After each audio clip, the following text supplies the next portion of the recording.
అందరికీ నమస్కారం అండి. నా పేరు విజయ్ పేరు. థ్యాంక్స్ లాట్ మన రెస్పెక్ట్ సినిమా అనే ఛానల్ని ఇంతగా ఆదరిస్తున్న ప్రతి ఒక్కరికి చాలా చాలా thanks. Again came back with one more casting requirement అండి. ఇది వచ్చేసి గతంలో Mahabali the legend lives on అని చేశారట, అలాగే రుద్రాక్షి అని కూడా చేశారంట, అలాగే నీరు కుల్ల అని కూడా చేశారంట. సో ఈ మూడు చేశారంట. Auditions for Nethanna movie. ఈ సినిమా టైటిల్ వచ్చేసి నేతన్న మన ఊరు మన కథ అని అంటున్నారు. So casting call we are looking for the talented artist to be part of our upcoming film అని అంటున్నారు. సో ఫీమేల్ ఆర్టిస్టులు వీళ్ళకి 35 నుండి 50 సంవత్సరాల లోపు వాళ్ళు కావాలంట. అలాగే మేల్ ఆర్టిస్టులు 35 నుండి 50 సంవత్సరాల లోపు వాళ్ళు కావాలంట.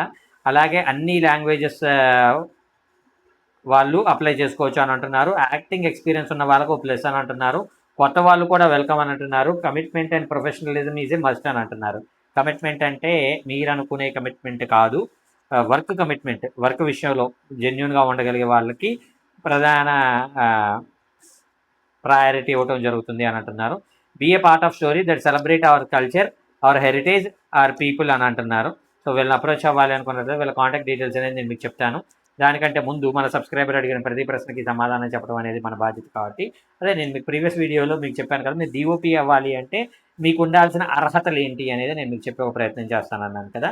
ఇక్కడ 2 రకాలుగా వెళ్ళొచ్చు. ఒకటి కెమెరా అసిస్టెంట్గా వెళ్ళొచ్చు, 2 లైట్ మ్యాన్గా వెళ్ళొచ్చు. లైట్ మ్యాన్గా వెళ్ళినట్లయితే మీకు కెమెరామెన్ అవడానికి చాలా ఎక్కువ పాసిబిలిటీస్ ఉంటుంది అనేది నా ఒపీనియన్. ఎందుకంటే ఒక కెమెరామెన్ అయిన తర్వాత మీకు మెయిన్గా తెలిసి ఉండాల్సింది ఏంటి అంటే లైటింగ్ అనేది ఎలాగ. ఇప్పుడు మనం క్లోజ్డ్ రూమ్లో ఉన్నాము, ఆ క్లోజ్డ్ రూమ్లో మనం ఎలాంటి లైట్ అనేది సెట్ చేసుకున్నట్లయితే మనకి ఆ రూమ్ మొత్తం వెలుగు కనిపిస్తుంది. లేదు ఒక దగ్గర మాత్రమే సోర్స్ కావాలి అంటే ఎలాంటి లైటింగ్ అనేది మనం ఏర్పాటు చేసుకోవాలి. ఇలాంటివన్నీ మీరు లైట్ మెన్గా ఉన్నప్పుడు మీరు ఎక్కువగా నేర్చుకోవడానికి ఒక పాసిబిలిటీ ఉంటుంది. అలాగే కెమెరా అసిస్టెంట్గా వెళ్ళినట్లయితే ఫస్ట్ మీరు మానిటర్ అసిస్టెంట్గా వస్తారు. మానిటర్ అసిస్టెంట్గా వచ్చినప్పుడు మీకు ఏమవుతుంది అంటే ఫస్ట్ ఓన్లీ మానిటర్ సెట్ చేయడం, అలాగే ఒక 6 నెలలో సంవత్సరం మీరు పనిచేస్తారు.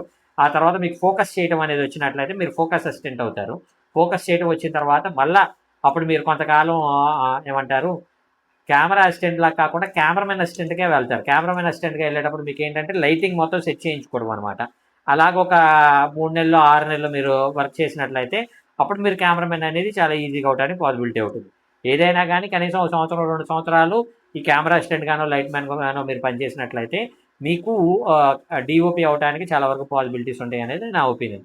అయితే ఈ లైట్ మ్యాన్కి జీతభత్యాలు ఎంత ఉండొచ్చు అంటే నాకు పెద్ద ఐడియా లేదండి. నేను అనుకోవడం వచ్చేసి టీవీ సీరియల్కి ఒక రోజుకి 700 నుండి 1000 రూపాయలు వస్తుందేమో అనుకుంటున్నాను.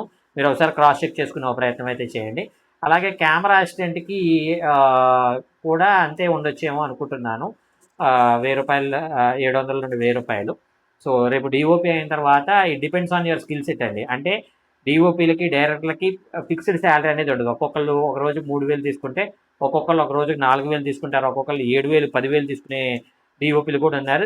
Depends on their seniority and depends on their picturisation మీద డిపెండ్ అయి ఉంటుంది. అంటే ఒక బ్యూటీ మీరు ఇస్తున్నారు అనుకున్నప్పుడు ఈ డిఓపి మాత్రమే అలాంటి ఒక బ్యూటీ ఇవ్వగలడు అనే నమ్మకం డైరెక్టర్లకు కావచ్చు, ప్రొడ్యూసర్లకు కావచ్చు ఉన్నప్పుడు మీకు ఎక్కువ పేమెంట్ ఇవ్వడానికి పాసిబిలిటీ ఉంటుంది అనేది నా ఒపీనియన్. హోప్ మీకు అర్థమైంది అనుకుంటున్నాను. ఇంకా మీకు ఇలాంటి డౌట్స్, క్వశ్చన్స్, క్వైరీస్ ఏదైనా ఉన్నట్లయితే తప్పకుండా కామెంట్ రూపంలో అడిగే ప్రయత్నం చేయండి. ప్రతి ప్రశ్నకి సమాధానం చెప్పడం జరుగుతుంది.